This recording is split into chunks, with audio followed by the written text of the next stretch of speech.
On a chilly day in 1968, oil was discovered in Prudhoe Bay on Alaska's northern coast, forever altering the history of the largest state in the Union.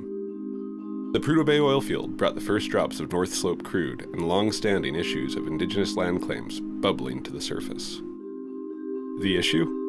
The oil was discovered on native land, and the young Alaska government needed to resolve disputes surrounding Aboriginal title before they could develop their newfound resource. A group of young Alaska Native leaders realized the significance and the risk associated with the discovery.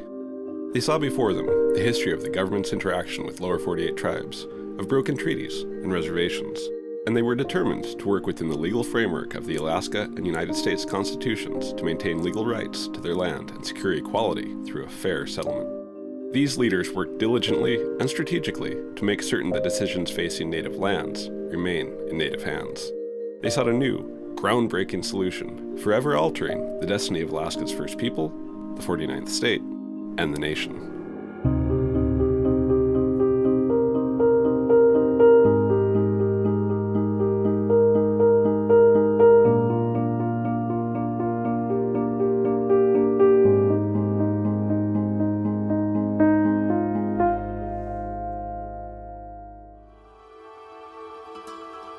The story of the Inupiat of Northwest Alaska, the ancestors of today's NANA shareholders, began a millennia before the discovery of oil and long before statehood.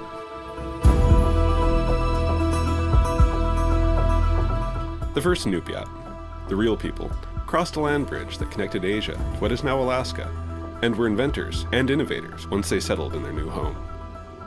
Hunting Arctic animals, they designed new styles of spears and harpoons equipped with weights and floats. They made boats constructed of watertight sealskin stretched over wooden frames, called kayak and umiak. They trained dogs to pull long sleds over the frozen tundra. The pulse of the Inupiat was this lifestyle of subsistence or hunting and fishing activities. All of these advances promoted the formation of the Inupiat calendar and the social, religious, and artistic values which can still be seen in the culture today. In the 1500s, Russians began to journey across the dangerous Chukchi Sea, looking for new trade routes to Asia.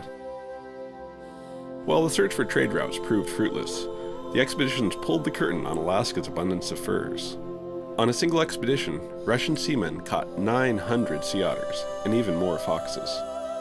On the Chinese market, a single otter pelt was worth over 16 years of wages, a fortune for anyone who could survive the dangerous trip. By the 1800s, American influence was present, but still minimal in the northern region. Ancestors of today's shareholders were living in 14 distinct tribal areas.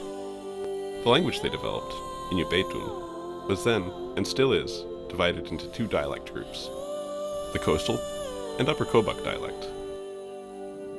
In the summer of 1867, Russia ceded Alaska to the United States in a deal engineered by then Secretary of State William H. Seward. As part of the Treaty of Cession, the United States received all rights that Russia had to the region, including the right to negotiate land claims with Alaska's native people. In exchange, Russia received $7,200,000 in gold, or roughly 3 cents per acre. As the century came to a close, the Inupiat had to adapt to the new cultures and laws that were introduced by the new cohabitors. Once the Americans took over, we had a new regime. And we had no rights to speak of.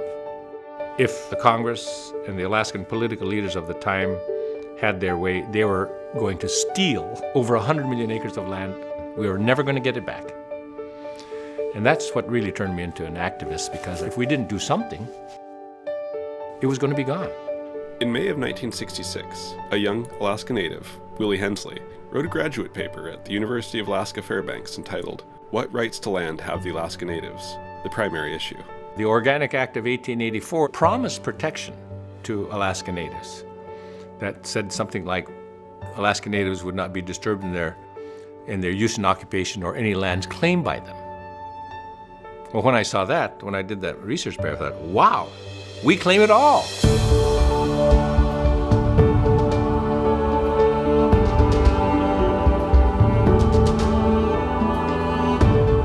Came to the conclusion that Alaska was still Aboriginal land. That meant that Alaska Natives held title to the resource-rich lands that the American government and the world's oil companies wanted to develop.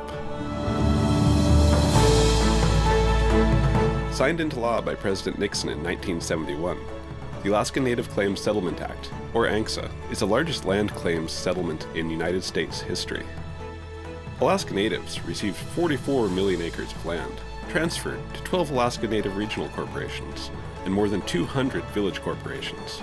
ANCSA transferred the surface and subsurface rights of 2.2 million acres in northwest Alaska to the Inupiat people, now organized under NANA Regional Corporation.